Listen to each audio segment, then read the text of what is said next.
nächste gang geschieht, hello दोस्तों, welcome to हॉररलैंड। आज के हमारे इस मूवी का नाम है the keepers of lost causes.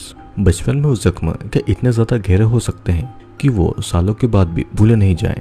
क्या बचपन के गहरे जख्म सालों बाद बदले का रूप ले सकते हैं? ये हमें आज की इस कहानी में पता चलेगा। Warning, welcome to Horrorland. अगर आप पहली बार इस चैनल पर आए हैं तो चैनल को सब्सक्राइब करके जरूर जाना। इस मूवी की कहानी शुरू होती है 3 पुलिस ऑफिसर कार्ल, हार्डी और जॉन से, जो कि अपना बैकअप का वेट कर रहे थे और बैकअप टाइम पर आ ही नहीं रही थी। तो वे तीनों उस बिल्डिंग में घुस जाते हैं और अंदर उनको एक डेड बॉडी मिलती है जिसको किसी ने गोली मारकर मार डाला था। और वे लोग कुछ समझ पाते उससे पहले ही किलर तीनों पर गोली चलाता है और उस दौरान जॉन की मौत हो जाती है। अब कहानी फिर कुछ दिनों के बाद से शुरू होती है, जहाँ पर कार्ल को गोली का जख्म अभी तक नहीं भरा था और पुलिस हेडक्वार्टर जाता है फिर से अपनी जॉब को ज्वाइन करने के लिए। उसका बॉस जेकब कार्ल को कुछ ऐसे केसेस हैंडल करने को देता है जो कि कुछ साल पहले बंद कर दिए गए थे। अब कार्ल फिर ऑफिस के बेसमेंट में जाता है और हार्डी अब जॉब को ज्वाइन नहीं कर सकता था क्योंकि उसकी स्पाइनल कॉर्ड पर गोली लगने की वजह से वो अपाहिज हो चुका था और इसीलिए अब कार्ल को एसेट के साथ में केस को हैंडल करना था। कार्ल फिर मेरेटा के केस को शुरू करने का सोचता है और मेरेटा एक पॉलिटिशियन थी जो कि कुछ सालों पहले किडनैप हो चुकी थी। असद को अब भी ये केस शुरू करने से अच्छा नहीं लग रहा था क्योंकि ये पॉलिटिशियन का केस था जो कि उनके लिए खतरा बन सकता था। कार्ल उसे अभी भी उस केस से पीछे हटने का ऑप्शन देता है, लेकिन असद उस केस को नहीं छोड़ता है।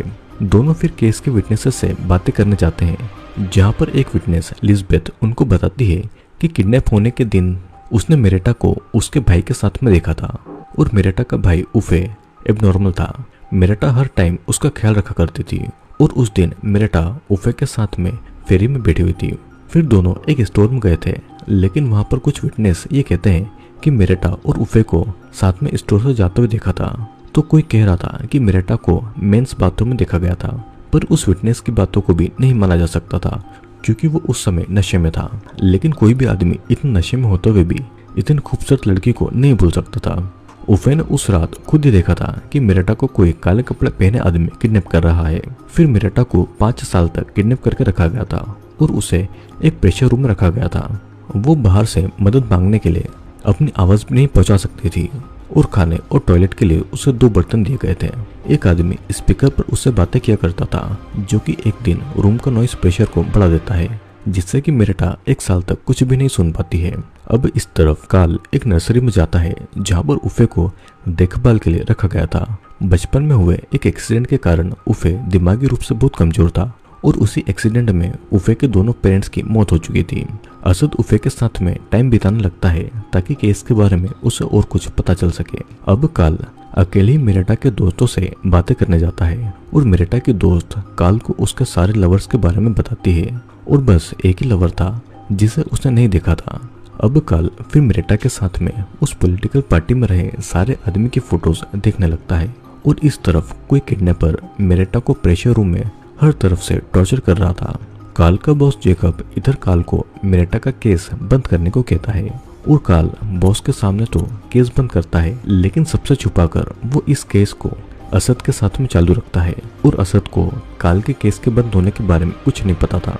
असद मेरेटा के कुछ फोटोज को उफे को दिखाकर उसको कुछ आदमियों को आइडेंटिफाई करने को कहता है और उनमें से एक फोटो को देखकर उफे को पैनिक अटैक आ जाता है और बहुत ज्यादा डर जाता है।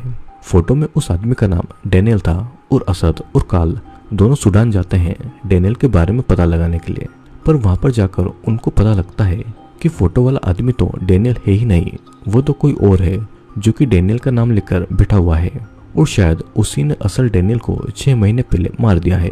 अब असद और कार्ल फिर जोहान के पास में जाते हैं जो कि डेनियल का बिजनेस पार्टनर था और जोहान से उनको पता लगता है डेनियल का नाम लेने वाला वो आदमी झूठा है जो कि डेनियल के साथ ही एक अनाथ आश्रम में था।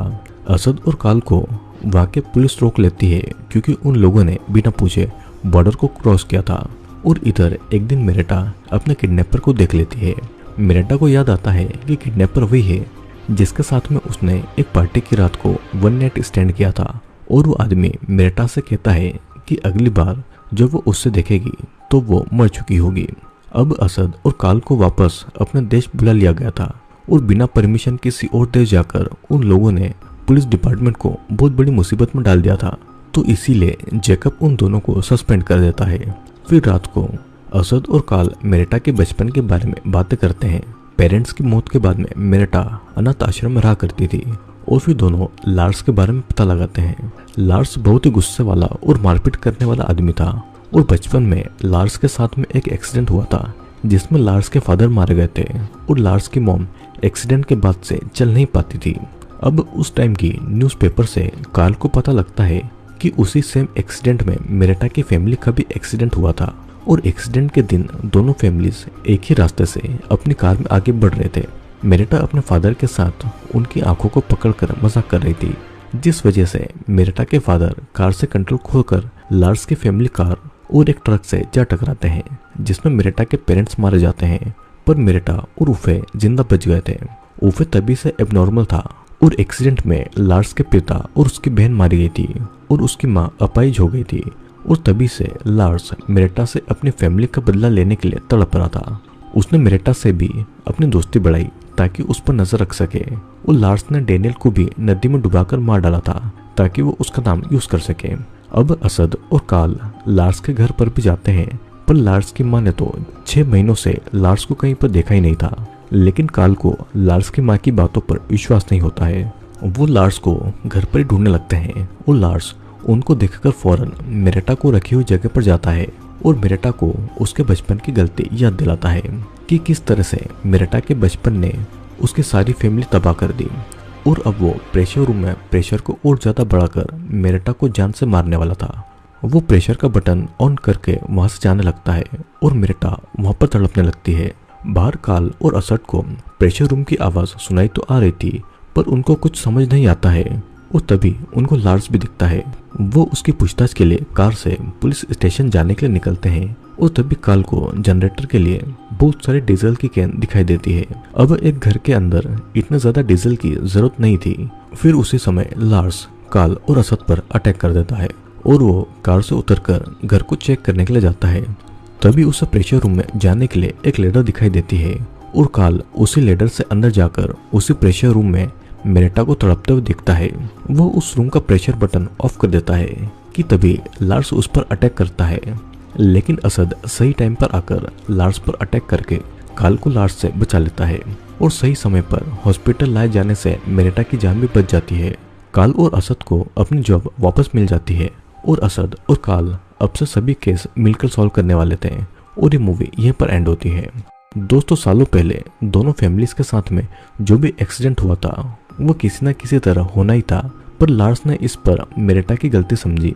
हालांकि एक्सीडेंट की वजह से मेरेटा की भी पूरी लाइफ बदल गई थी। मेरेटा और लार्स दोनों ने अपने पेरेंट्स को खोया, लेकिन फिर भी लार्स ने मेरेटा को ऐसे टॉर्चर किया कि अब वो चाहकर भी उस टॉर्चर को नहीं भूल पाएगी। तो दोस्तों, कैसा लगा आपको इस मूवी का एक्सप्लेनेशन? वीडियो पसंद आया हो तो वीडियो को लाइक करना और चैनल को सब्सक्राइब करके जरूर जाना, क्योंकि मैं जल्दी ही आपके लिए और भी इंटरेस्टिंग वीडियो लेकर आने वाला हूँ।